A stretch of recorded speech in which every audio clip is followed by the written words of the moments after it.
Charleston. But it got to the point where, you know, I just can't do this. I can't justify it. I didn't want to be a part of it. I grew up in these mountains. I absolutely love the mountains. I love the mountains for ginseng, and I've told people 100 times that I'm more comfortable inside the mountains than I am anywhere outside of them. You know what I mean? And to see, it's heartbreaking. I really don't know any other way to explain it than that. Everything that we grew up to love and cherish and take care of.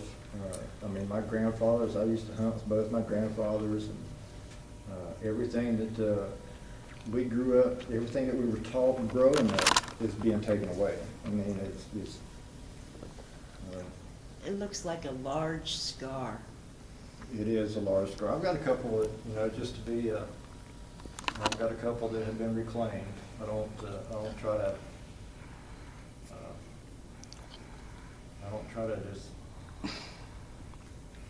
this is reclaim the mountainside, mountaintop removal site. And the acreage there, I can't even imagine what the acreage is on that thing. What's it reclaimed as? I would say, if you'd listen to Massey or Don Blankenship, that's future economic development. I mean, you know, you might, they're probably planning on putting a prison on top of that thing or something. I don't know.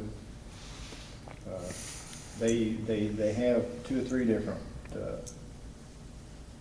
post land reclamation that they go by. One is forest land. This is not forest land.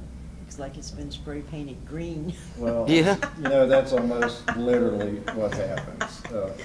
They have what they call a hydro seed. Yeah. And they literally take a truck and they'll drive down that road right there and spray this stuff up on the hill out of the back of the truck. And I don't care what that lands on. If there was a Volkswagen Beetle sitting there and it landed on it, then in 1 week, that Beetle would be covered with grass.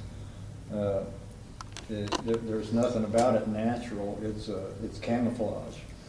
And it's camouflage from the air. If you get down on the ground, you can see that it's not hiding anything. The electricity.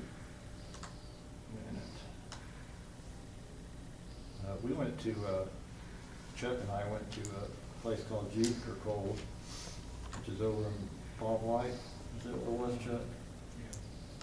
Yeah. From the ground,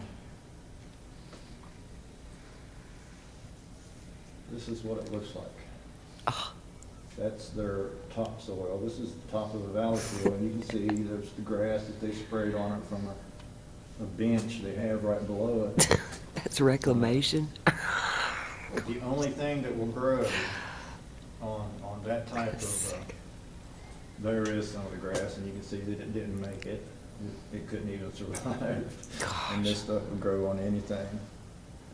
The only thing that I have seen that will grow well on a valley field is a black locust. And black locust is unique because it can grow in a harsh environment, but it's not good for anything unless you want to make a bunch of fence posts. Other than that, it's not much good for anything. This is the valley field. That's their new creek running down the center of it there. Most of what you see is black locust and hydro seed. So I'm getting pretty close to running out of things to say. I'm probably just going to turn it over to somebody else. I just wanted you to know that this is a valley field. This is the place right above where I grew up. It's nothing like it was. Nothing like it was when I was a child. And it'll never be. It'll never ever be the same. I just described this to my husband, and I said it looks like it's been through a nuclear war. It's, you know what, I tell you what, we got pretty close when we took those pictures. I got another one here that you can look over that. And the entire time that we're standing there, without any vehicles moving, it was just constant rocks falling down through there. I mean, you know, what are you gonna grow on that? You're not gonna get an oak tree. That's supposed to be reclaimed? Well, no, that's a valley field. Okay. They've done reclamation off the side of it, but when they do reclaim, they'll come in with a dozer and they'll straighten this up a little bit and they'll spray that grass on it and it'll be done. Then it will be reclaimed. And that's, There's no soil. well, no, there is no topsoil. It takes 100 years to make 1 inch of topsoil naturally. They don't Only in have to West Virginia. save the topsoil off. You know, I have seen where they have tried to do that, but imagine It's not cost efficient. 12,000 acres of topsoil. Okay, you know, the reason they do a valley field is because when you take, I think there's 26 metric tons of rubble to 1 ton of coal. So when you blow off the top of that mountain, you have to have some place to put it. You know what I mean? I don't know how to explain it. They would have to come in first, and they don't do this. It's not cost efficient. Well, it's not cost efficient. But in order for them to save the topsoil, they would have to add another process.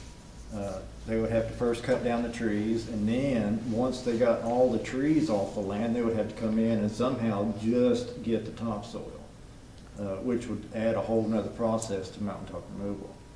And they're not gonna do that because it's not cost efficient. It's easier to blow it up and dump it into a nearby valley than it is to take the topsoil. Because, you know, you have to,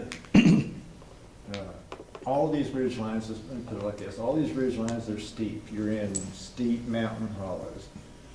You'd have to have, in order to store that topsoil, you'd have to have someplace to put it. And that is the problem with mountaintop removal. I mean, they can't even put, this is called overburden. This is mine waste.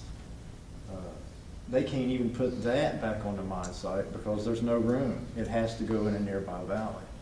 Where your topsoil will end up is at the bottom of that pile, along with the trees and whatever else they happen to blow up off the mountain. I think it's a travesty about wasting those trees and all that wood. Well, yeah, I mean, that's $1 million business right there. it is, and you know what? There's so many people out of work, especially right now. Yeah. The economy is the worst I've seen it in a long time, and if you were to put workers just on those sites to take care of all that wood, you know, to benefit the logging industry. Yeah. But they don't do that. I've actually been on a mountaintop removal site and seen them burn the trees. And you know, here's something else about burning a live tree. It's like, we're just gonna torture you for a little while and then bury you in the ground. You know what I mean? You can't burn a live tree. Where's all the tree huggers? Why haven't they stepped in? They have. They've tried. They get arrested. Yeah, they get arrested.